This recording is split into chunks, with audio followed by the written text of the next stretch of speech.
What's up guys, back with another video, and today I'm actually going to be talking about why I bought my Audi S5, more specifically a 2008 Audi S5. So before we get started, remember to like, comment, subscribe, and smash that notification bell, and we'll get right into it.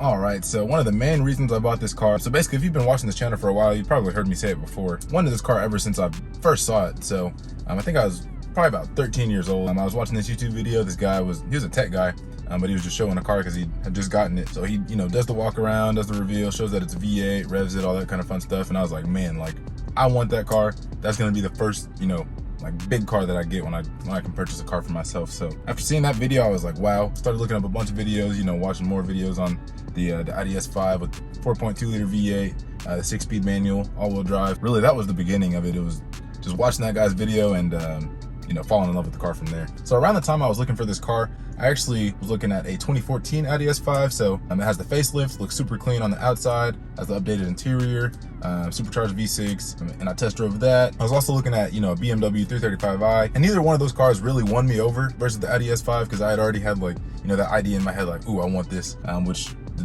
4.2 liter V8, the 6-speed manual, that comes in the 2008 up through 2012. So in 2013, they changed over to that supercharged V6. Neither one of them could really pull me away from wanting the 2008 because, still has a super nice interior. As you can see, probably need to clean it up. I'll show you some of the outside if you haven't already seen it. Neither one of those things, like, yeah, the 335i looks good. They can be super fast if you mod them. They already come with the twin turbo V6 N54 engine, which has been a pretty good engine besides, issues with turbos and, reliability issues. Of course, it's a BMW.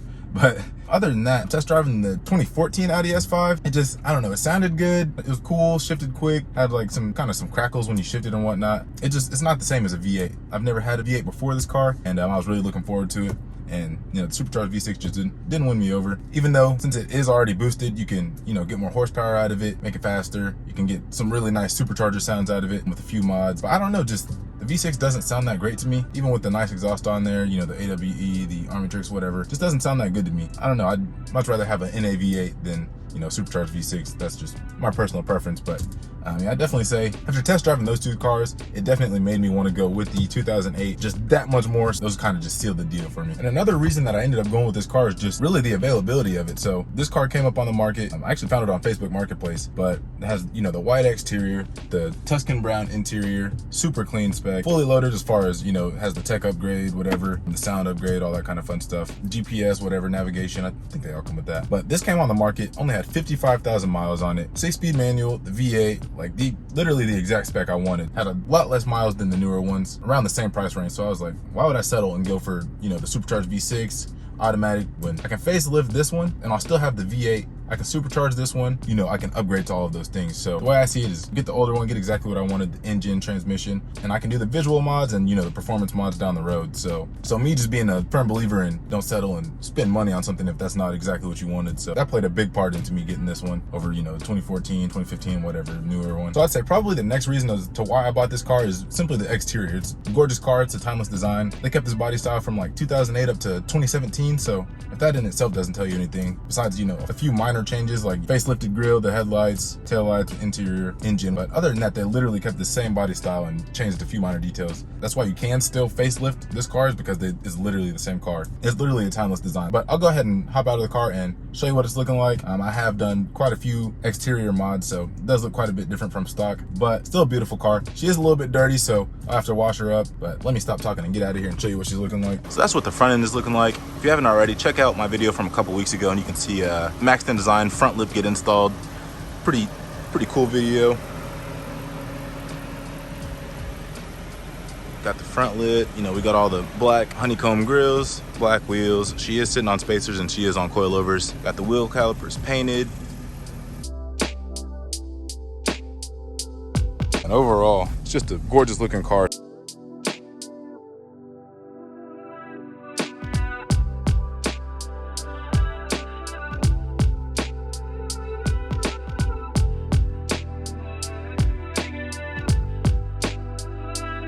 I'd say the next reason is probably just the fact that, I know I've mentioned this a couple of times, but it is a V8 and it is a manual. And it being 2021, I'm sure V8s and manuals are gonna go out the door pretty soon. So just as, like a final hoorah, if this is the last V8 manual car that I get, which it won't be the last V8, but it may be the last manual considering everything's going towards dual clutch transmissions or, faster transmissions. So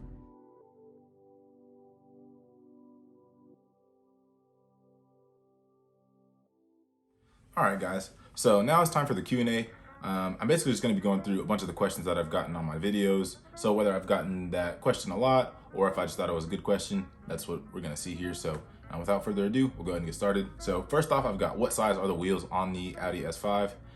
They're actually the stock 19x9 wheels, the ones that came with the Prestige package. So, you know, the 5-spoke, I guess I don't know how to explain that, but we've all seen them. And to get the fitment that I do have the 20mm H&R spacers in the front and the 25mm H&R spacers in the back. I think it looks great, perfect fitment for me. I also have the H&R coilovers on there. Together, just nice combo. Once I get new wheels, which I think I've said in like one of my first videos, I plan on getting the Boston VFS 2s. Once I get those, we'll get rid of the spacers and then we'll just have, you know, flush fitment from the sizing of the wheels. So next up, we've got, do I have the AWE track or touring exhaust? So on my car, I actually have the touring exhaust. I believe the track came without mufflers, so it's a lot lighter.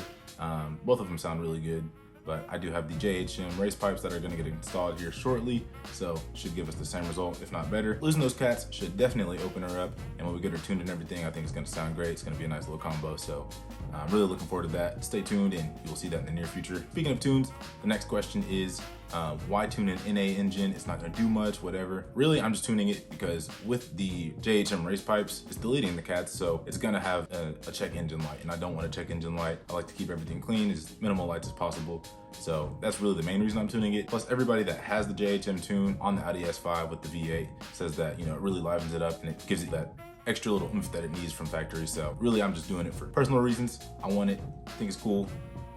Should liven her up. I'm looking for that extra little bit of, you know, throttle response, whatever it may be, and just to get rid of that check engine light. So I'm not expecting a whole lot of power. I know it's not boosted, not turbo, supercharged, whatever, which it will be supercharged. I'm not doing it for any crazy gains or anything like that. I'm well aware that it's not gonna do a whole lot for performance. So, and then next up, I've actually got a few videos back, I cleaned my exhaust tips, and a couple of people asked, what product did you use on your exhaust tips? I believe I linked it in the video, but if not, it's called Barkeeper's Friend. You should be able to find it at your local grocery store in the you know, the laundry detergent or the dish soap aisle. And it's only like, I think it's only like $2, so it's really not expensive. And as you saw, it produces great results, so highly recommend that. And if you haven't already checked out that video, make sure to go drop a like on it and tell me what you think. And the next one is, what wheel cleaner did I use? So I believe in that same video that I did the exhaust tips, I showed you guys the wheel cleaner when I got the Street Speed 717 wheel and soot cleaner. So that's what I use, Street Speed 717 wheel and soot cleaner. He's another YouTuber. I actually got it from him just because, you know, he has a bunch of giveaways and stuff like that, and I was like, I'll try this out. It's actually probably my favorite wheel cleaner that I've ever used, so I highly recommend it. If you haven't already got it, or if you haven't tried it, you can go check it out on InChainDesigns.com and give it a shot and see if you like it or not. And then this next one is, it's not really a question, but a lot of people are like, man, where are the before and after shots? Rule number 1, before and after shots, you know, Car YouTube 101, before and after shots. So I've definitely been working on it, and I've been making an active effort every video to try and remember to, you know, give the before and after shot. We're making progress, I'm getting better at it, but I definitely see you, I do hear you. So before and after shots coming to you. So the next question is actually a pretty good question if you're, you know, in the market for a V8 Audi S5 with the 4.2 liter V8. So first up, I've got how many miles are on my Audi S5. So currently it's around 70,000. I think it's a little bit closer to 70,500, but I got it with 55,000 miles on it, so it wasn't a high mile car, especially being in 2008, which that's insane. The next question is it reliable? So far, knock on wood, but it seems to be pretty reliable to me. So far, I've had to replace the rear lower control arms, and I've also had it carbon cleaned. But other than that, I don't think I've really had any kind of, you know, major services, you know, oil change. Haven't done spark plugs yet. I'll probably do that here soon before we get it tuned and whatnot. Spark plugs, ignition coils, you know, all the stuff you want to change before you get it tuned. So, but yeah, other than that, I haven't really had anything crazy. I know some people are like, oh yeah, it's so expensive to take care of and blah, blah, blah.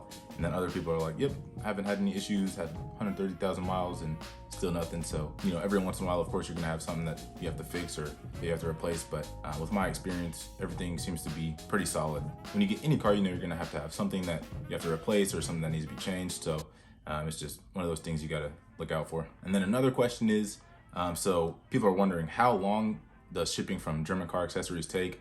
Because I've gotten the front grille from them, I've gotten the carbon fiber mirror caps from them, gotten the carbon fiber V-style spoiler from them, and I believe all of those took like a max of 2 weeks. I didn't really have to wait super long for any of that stuff. Good quality products, super nice. Some of the cheapest, probably some of the cheapest you know, accessories that you can get for an Audi besides, you know, eBay or somewhere where it may not have the best quality. So I definitely highly recommend German car accessories. If you haven't already checked it out, be sure to check them out, see if there's something you like, and if there is, let me know what you got and leave it in the comments below. All right, so the next question I've got, before I upgraded to the pre-facelift LED taillights, I had, you know, the stock halogens, and I had a black vinyl wrap on them. So people were asking if it was vinyl or if it was spray, because I guess they're so dark, it looks like it just has to be spray.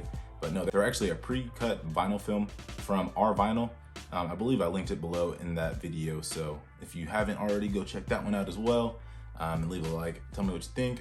But yeah, those are pre-cut vinyl overlays from our vinyl, so they have tons of cars on there. So I'm sure whatever you have, you can find the right film for your car. But yeah, definitely check them out. Pretty good product. It comes with, you can order like a squeegee and like all this other stuff. I just got the squeegee and like the sleeve and the film. There's no need to get all that extra stuff, even though people may make you think that you need it. And the next question is, I actually answered this before, just talking about, you know, the German car accessory stuff, but where did I get my front grille? I actually got the main front grille, like the center grille, from German Car Accessories. I got the, you know, the black trim, black grille with the black Audi rings. Fog light grills are from eBay, so those were just like, I think they're maybe 20 to 30 bucks max, but they match the honeycomb grill perfectly fine. Looks good to me. I love how it looks, and it ties the front end together really well, so I'm definitely happy with that purchase. Let me know if you guys like this Q&A style video. I can definitely do more. If you have any questions, you can always hit me up on social media. You can drop them below on the videos, whatever's easiest for you. So yeah, be sure to drop a comment below if you like this type of video.